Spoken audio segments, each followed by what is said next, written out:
Micro management के बारे में मैंने एक शॉर्ट वीडियो तैयार किया था और उसे अपलोड किया अपने YouTube चैनल पे। अगर आप लोगों ने मेरा YouTube चैनल सब्सक्राइब नहीं किया है अभी तक तो कर लीजिएगा। उसका कोई व्यावसायिक उद्देश्य नहीं है उस YouTube चैनल का। उसका उद्देश्य जो भी मेरे एक्सपीरियंस है या जो भी मैं पढ़ता हूँ लिखता हूँ उसमें जो मुझे अच्छी बातें लगती हैं उसको आप सबके साथ शेयर करना है। तो अगर आप सब्सक्राइब करते हैं तो आपको नोटिफिकेशंस मिलते रहेंगे और अगर अच्छा लगा तो दूसरों के साथ शेयर भी कीजिए, लाइक भी कीजिए, अपने उद्गार और अपने विचार भी ज़रूर कमेंट में डालिए। उससे मुझे थोड़ा बहुत प्रोत्साहन मिलता है।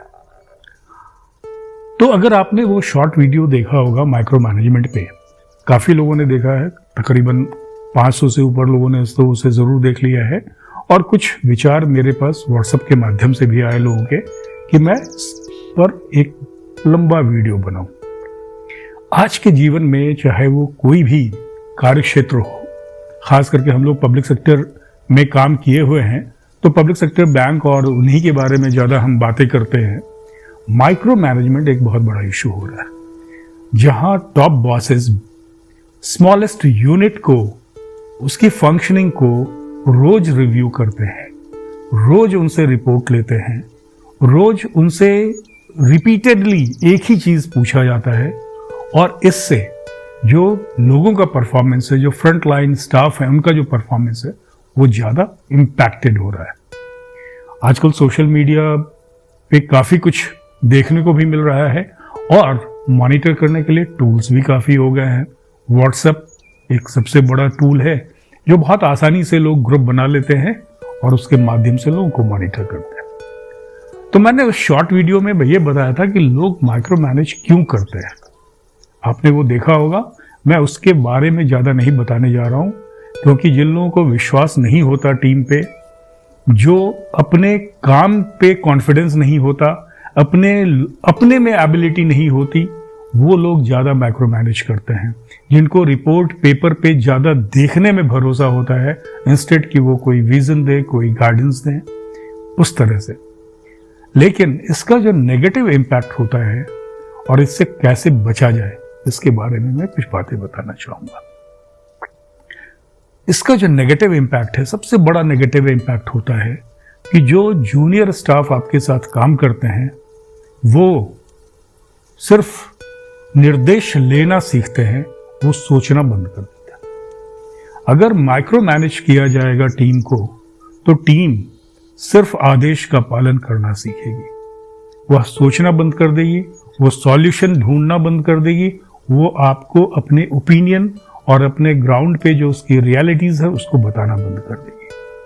सेल्फ डाउट का सिचुएशन क्रिएट होता है। जो भी आपके टीम मेंबर्स हैं, अगर आप उनको माइक्रो मैनेज कर रहे हैं तो उनको लगता है कि पता नहीं मैं सही काम कर रहा हूं या नहीं कर रहा हूं, क्योंकि ये तो हर चीज, कहाँ जा रहे हो, क्या कर रहे हो, कितने बजे उठ रहे हो, कितने बजे गए, इससे मिले या नहीं, उससे मिले या नहीं, एम्प्लॉय इरिटेटेड हो जाता है। अगर आपका एम्प्लॉय और आपका टीम मेंबर्स इरिटेटेड रहने लगा तो डिप्रेशन हो जाएगा, वो खुश नहीं रहेगा, उसकी प्रोडक्टिविटी घट जाएगी। सेल्फ डाउट के अलावे जो सबसे बड़ा एक नेगेटिव इम्पैक्ट पड़ता है वो होता है मोटिवेशन पे। आदमी डीमोटिवेटेड हो जाता है कंप्लीटली। उसको लगता है कि मैं किसके लिए काम कर रहा हूं, मुझे तो सोचने का मौका दिया ही नहीं जा रहा है। एक विजनरी लीडरशिप अगर किसी में डेवलप होनी है तो उसे थिंकिंग की हैबिट डेवलप करनी पड़ेगी, उसे अपनी सोच प्रक्रिया को विस्तारित करना पड़ेगा। लेकिन अगर हम उसे आदेश पालक बना देंगे कि जो हम बोल रहे हैं वही करना है, जो हम पूछ रहे हैं वही जवाब देना है, हम ही तुमको मॉनिटर करेंगे, हम ही तुमको गाइड करेंगे, तुम कुछ नहीं सोचोगे, तो फिर तो हो गई सोच की प्रक्रिया बंद। आउट ऑफ बॉक्स थिंकिंग की बातें तो हम जरूर करते, कितनों को हम आउट ऑफ बॉक्स थिंकिंग का समय देते हैं। तो मैक्रो मैनेजमेंट का ये बहुत बड़ा नेगेटिव इम्पैक्ट होता है। सेल्फ डाउट होता है, डीमोटिवेटेड हो जाता है आदमी, ट्रस्ट की कमी हो जाती है एक दूसरे में, प्रोडक्टिविटी घट जाती है, स्ट्रेस रहने लगता है, काफी स्ट्रेस रहने लगता है और अननेसेसरली जो टाइम है वो अनप्रोडक्टिव चीजों में, मीटिंग्स में, मॉनिटर करने में चीजों को इन सारी चीजों में चला जाता है।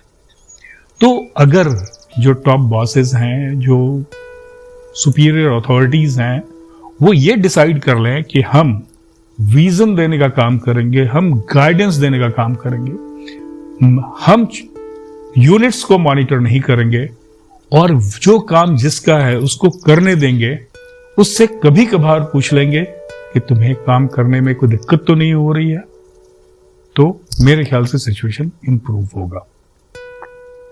माइक्रो मैनेजमेंट का एक सबसे बड़ा जो कारण आजकल है वो है कैरियर प्रोग्रेशन। लोग सोचते हैं कि कैरियर प्रोग्रेशन, प्रमोशन तभी होगा जब हम टारगेट अचीव करेंगे, जब हम बजट अचीव करेंगे, जब हम एक एक चीज जो बोला जा रहा है वो करके दिखा देंगे। और उसके चलते होता यह है कि बहुत सारे फिगर्स, बहुत सारे चीजें लिपापोती वाली भी हो जाया करती है।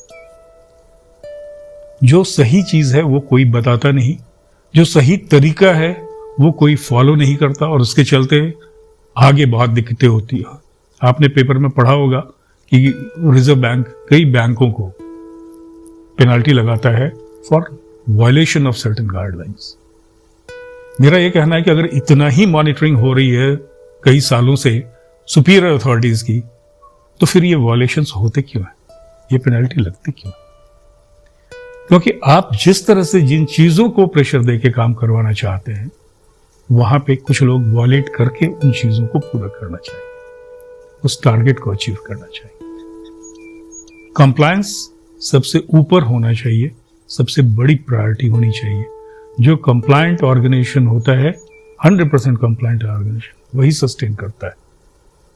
एक मूवी है ऑफिस स्पेस, 2-3 मूवी बनी है, all the president's men, up in the air और ऑफिस स्पेस। ये माइक्रो मैनेजमेंट पे ये तीनों बहुत ही अच्छी मूवी है। लेकिन जो ऑफिस स्पेस है उसका मैं जिक्र करना चाहूंगा क्योंकि वो कॉर्पोरेट वर्क लाइफ से रिलेटेड है। तो मैं जिस मूवी का जिक्र कर रहा था उसका नाम है ऑफिस स्पेस।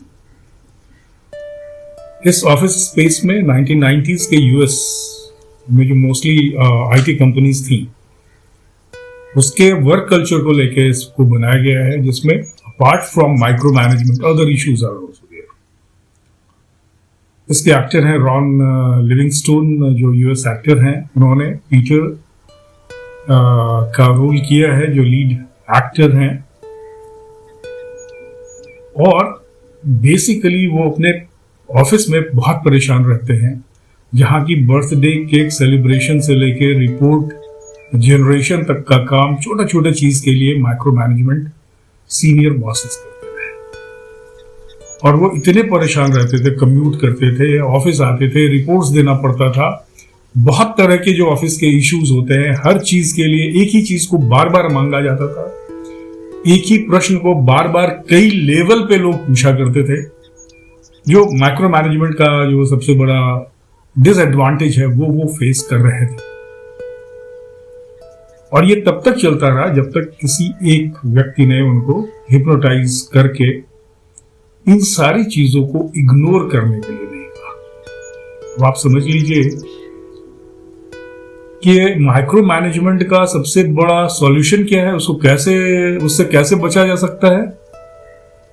अगर एम्प्लॉई सीनियर एग्जीक्यूटिव्स को इग्नोर करना शुरू कर दे, और ये कोई भी सीनियर एग्जीक्यूटिव्स के लिए अच्छी बात नहीं है। अगर आपका एम्प्लॉय आपको इग्नोर करके काम करने लगे, अपने आप को प्रोडक्टिव बनाने लगे, तो फिर आपकी जरूरत खत्म हो जाएगी। अपने एम्प्लॉय को में इन्वेस्ट कीजिए, इन्वेस्ट करना सीखिए। माइक्रो मैनेज करना जिस दिन आप छोड़ दीजिएगा, उस दिन आपके एम्प्लॉइज फ्री होके, फ्री थिंकिंग के साथ प्रोडक्टिव होना, क्रिएटिव होना, आउट ऑफ बॉक्स थिंकिंग को अडॉप्ट करने की परंपरा वहां चालू हो जाएगी। ये जो मूवी है अगर आप देखेंगे तो ये बताता है कि कैसे बॉसेस छोटी छोटी चीजों के लिए माइक्रो मैनेज करते हैं, छोटी छोटी बातों को माइक्रो मैनेज करते हैं, और उसका नेगेटिव इंपैक्ट किस तरह से एम्प्लॉइज के मोरल पे पड़ता है, उसके एटीट्यूड पे पड़ता है, उसके ट्रस्ट फैक्टर पे पड़ता है, उसकी प्रोडक्टिविटी पे पड़ता है, उसके लाइफ पे पड़ता है, उसके हैप्पीनेस पे पड़ता है।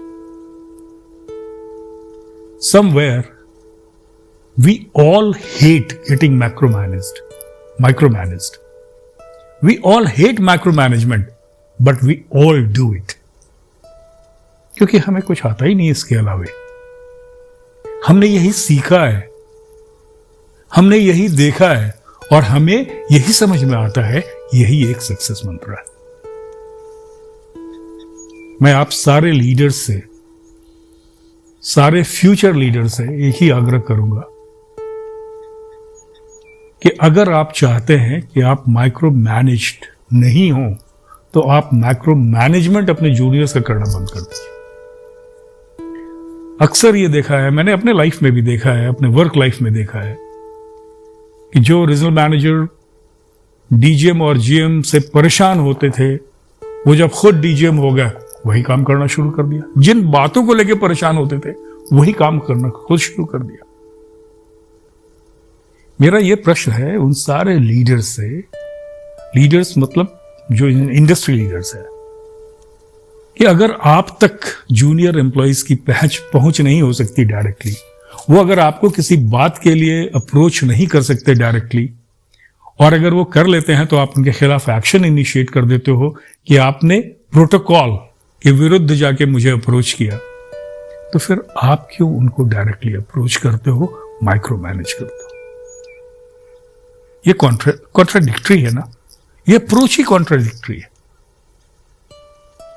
तो माइक्रो मैनेजमेंट अगर आप करोगे तो एम्प्लॉय भी कभी आप तक पहुंचेगा, ये आपको इंश्योर करना होगा। जो सीनियर बॉसेस हैं, उनका काम सॉल्यूशंस प्रोवाइड करना है। हमारे यहां अक्सर क्या होता है, हम रिव्यूज करते हैं, क्यों नहीं हुआ ये पूछते हैं, कैसे हो सकता है ये बताते नहीं। तो सॉल्यूशन प्रोवाइड करना सीनियर्स का काम है, गाइडेंस प्रोवाइड करना सीनियर्स का काम है, और एक डिस्टेंस रखना, मेंटेन करना सीनियर्स का काम है। जब भी मैं मीटिंग्स लेता था, तो मैं अपने टीम्स को, जो सीनियर ऑफिसर्स होते थे, जनरल मैनेजर्स थे या फिर डीजीएम्स थे, आरएम्स थे, उनको मैं एक एग्जांपल दिया करता था। जिस तरह से 4 स्टेजेस ऑफ लाइफ होते हैं, ब्रह्मचर्य है, गार्हस्थ है, वानप्रस्थ है और संन्यास है। आपका जो वर्क लाइफ है वो भी इन 4 स्टेजेस पे बटा हुआ होता है। जब आप ऑपरेशनल ग्राउंड पे काम कर रहे होते हो, अप टू एक सर्टेन ग्रेड, आप ब्रह्मचारी में होते हो, आप पढ़ रहे होते हो, आप सीख रहे होते हो, आप ट्रेन हो रहे होते हो, आपको मेंटर किया जाता है, आपको डेवलप किया जाता है। फिर जब आप थोड़ी सी सीनियर हो जाते हो, सीनियर मैनेजमेंट ग्रेड में आते हो, तब आप गार्हस्थ में आ जाते हो। यानी आप पर रिस्पॉन्सिबिलिटीज आ जाती है, आप पर अपने जूनियर्स की भी रिस्पॉन्सिबिलिटी आ जाती है, और अपने सीनियर्स के प्रति भी आपकी रिस्पॉन्सिबिलिटी होती है, जवाबदेही होती है। आप इंस्टीट्यूशन के लिए सबसे स्ट्रांग पिलर्स हो जाते हो। फिर आप जब टॉप एग्जीक्यूटिव ग्रेड में जाते हो, एक सर्टेन स्टेज तक, मैं कह सकता हूं कि एक सर्टेन स्टेज के बाद जब आप टॉप एग्जीक्यूटिव ग्रेड में रहते हो हर लेवल पे, तब आप वानप्रस्थ के स्टेज में हो जाते हो, जहां पे आपका काम सिर्फ ऑब्जर्व करना है, सिर्फ मॉनिटर करना होता है, और जरूरत पड़ने पर इंटरफेयर करना होता है। अननेसेसरी इंटरफेरेंस नहीं करना होता है। अगर आप वानप्रस्थ स्टेज में चले गए, you are accessible but not available for everything. अगर आप वानप्रस्थ स्टेज में हो, तो आप अपने आप को अवेलेबल तो बनाते हो उनके लिए, उनको गाइडेंस देने के लिए, उनको मेंटर करने के लिए, लेकिन उनके काम में आप इंटरफेयर नहीं करते हो, उनको डिसीजन लेने देते हो, ग्रूम करने देते हो, और जब भी उनका डिसीजन गलत होता है तो आप उसको सही करने के लिए आगे आ जाते हो। और फिर रिटायरमेंट के बाद का जो स्टेज है, मैं उसको संन्यास का स्टेज मानता हूं। आप टोटली कट ऑफ हो जाते हो। तो please stop micro managing your people, develop trust, let them work positively and enjoy your work life. Thank you very much.